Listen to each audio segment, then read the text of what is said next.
قالوا أولم ننهك عن العالمين۔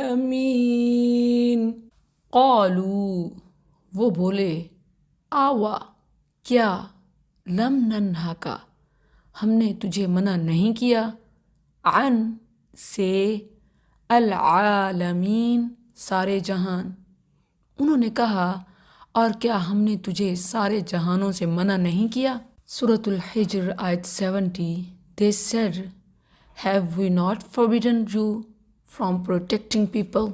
لوط علیہ السلام نے جب قوم کو مختلف طریقوں سے سمجھانے اور ان کو ان کے برے مقصد سے روکنے کی کوشش کی تو انہوں نے یہ کہہ کر سننے سمجھنے سے ہی انکار کر دیا کہ جیسے ہم نے تو پہلے تمہیں بتایا ہوا تھا کہ ہم باز آنے والے نہیں ہیں اور تم ہمارے راستے میں نہ آیا کرو۔ اولم ننہک عن العالمین، یعنی تم سارے جہان کو مہمان بنا لیا کرو گے تو کیا ہم سب کو ہی چھوڑ دیں گے؟ کیا ہم نے تمہیں منع نہیں کیا کہ اجنبی مسافروں کو مہمان نہ بنایا کرو اور ہمارے مقابلے میں کسی کی حمایت نہ کرو؟ کتنے خبیث اور مسخ شدہ فطرت والے لوگ تھے جو اپنے شہر میں آنے والے مہمان یا گزرنے والے مسافر کو بھی نہ چھوڑتے اور نہ ہی اس میں کوئی شرم محسوس کرتے، جیسے ہی اپنا علاقائی حق سمجھتے۔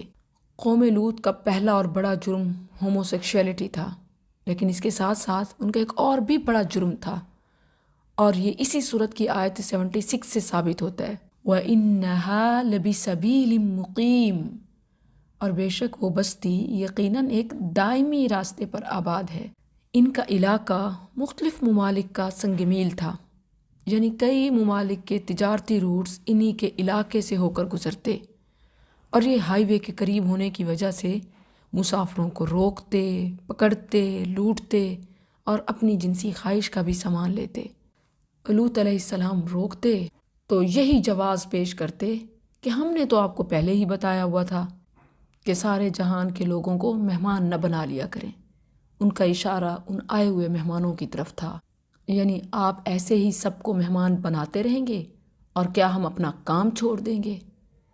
آج بھی اعلانیہ گناہ کو گناہ نہیں سمجھا جاتا، بلکہ اس بات کا لائسنس اور اجازت نامہ تصور کیا جاتا ہے کہ یہ چیز تو عام ہے، پہلے بتا تو دی تھی، یہ کون سا نئی بات ہے؟ یعنی کوئی نیا کام ہو تو گناہ ہو سکتا ہے، اور اگر عام ہو جائے یا پہلے سے بتا دی جائے تو پھر کوئی گناہ نہیں۔ جسٹیفیکیشن کے کیسے جاہلانہ جواب ہیں۔ انہوں نے بھی یہی کہا کہ اولم ننہک عن العالمین، کہ سارے جہان کی ہمدردی لینے سے کیا ہم نے تجھے منع نہیں کیا ہوا؟ کیا تم سارے جہان کو مہمان بنا لیا کرو گے تو ہم سب کو چھوڑ دیں گے؟ کیا ہم نے کہا نہیں ہوا کہ اجنبی مسافروں کو مہمان نہ بنایا کرو، ہمارے مقابلے میں کسی کی حمایت نہ کیا کرو، اور اب تمہیں بھی چوٹ لگ جائے تو ہم ذمہ دار نہیں؟ آج بھی LGBTQ کا ایجنڈا اپنے آپ کو اسی طرح جسٹیفائی کرتا ہے۔